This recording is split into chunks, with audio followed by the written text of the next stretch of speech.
টুয়া, তুই আবার রান্নাঘরে বদমাইশি করছিস? তোকে না রান্নাঘরে আসতে বারণ করেছি। চাকু, কি করছিস তুই? রাখ রাখ রাখ। আম কাটছি। কেন? আম দিয়ে কি হবে? আম খাবি না? দে, আমি কেটে দিচ্ছি। আইসক্রিম বানাবো আম দিয়ে? হ্যাঁ। কি আইসক্রিম? আম দিয়ে ম্যাঙ্গো আইসক্রিম। Mango ice cream? হাত কাটবে? আচ্ছা ঠিক আছে দাঁড়া, বানাবি কিন্তু। আচ্ছা আমি কেটে দিচ্ছি, তারপরে তুই কিভাবে বানাবি সেটা আমাকে বল। পারবি? পারি। কি করে পারবি? আমাকে কাটতে দিচ্ছে না। আচ্ছা আম কেটে তারপরে কি করবে বলো? বলবো না, স্পেশাল? ঠিক আছে, আচ্ছা আমটা আগে কেটে দিই, তাহলে তোমার আঙুলটাই স্পেশাল ভাবে কেটে যাবে।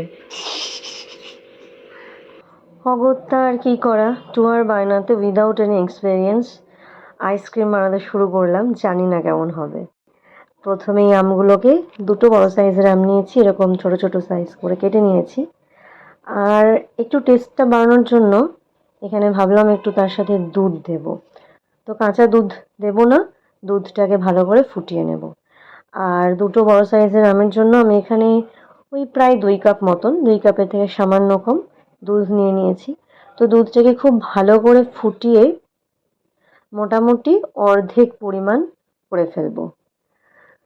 তো গ্যাসটা অন করলাম, দুধটা এবার ফুটিয়ে নেব।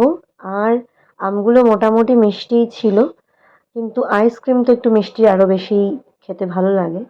সেই কারণে এখানে আমি আরও একটু চিনি, 2 টেবিল স্পুন মতন চিনি এখানে অ্যাড করছি।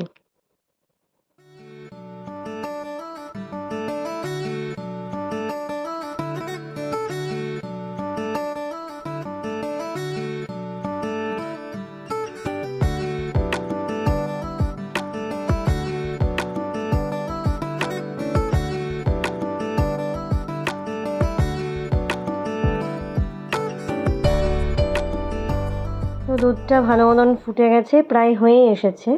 এবার এটাকে ঠান্ডা করে নেব। তারপরে নিয়ে নিলাম একটা মিক্সি জার।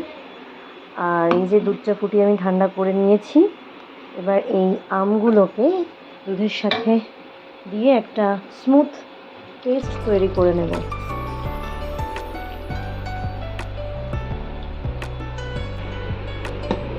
কি হচ্ছে এখানে? Mango ice cream. দেখি যেন জিভে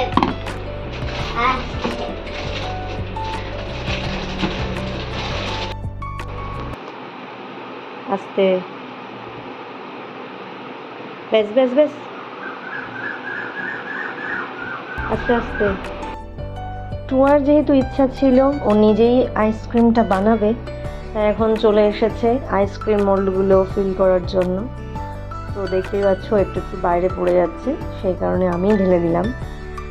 তো আইসক্রিমটা এইবার আমরা ঢাকনাগুলো আটকে দিয়ে ডিপ ফ্রিজে দিয়ে দেবো।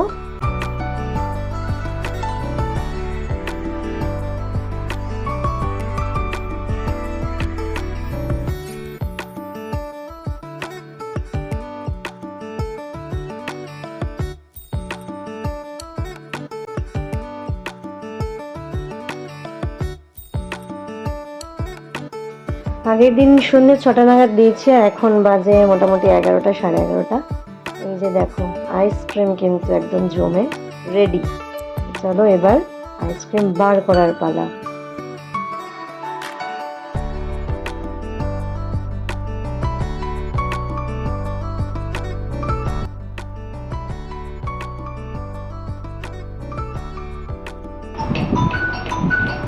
খাও। আচ্ছা আচ্ছা, এই যে দেখো আইসক্রিমগুলো কিন্তু খুব সুন্দরভাবে জমেছে, আর দেখতেও সুন্দর হয়েছে। আর বাড়িতে সবাই খেয়ে বললো খেতেও ভালোই লাগছে। কেমন হয়েছে? না সত্যি করে বলো, এমনি ভিডিওতে বলার জন্য না। তবে আমার যেটা পার্সোনালি মনে হলো, আমগুলোকে আগে যদি পেস্ট বানিয়ে দুধের সাথে একটু ফুটিয়ে নিতাম, তাহলে বোধহয় টেস্টটা আরো ভালো লাগবে। আজকের মতন এ পর্যন্তই, দেখা হবে অন্য কোনো ভিডিওতে। ততক্ষণ টাটা।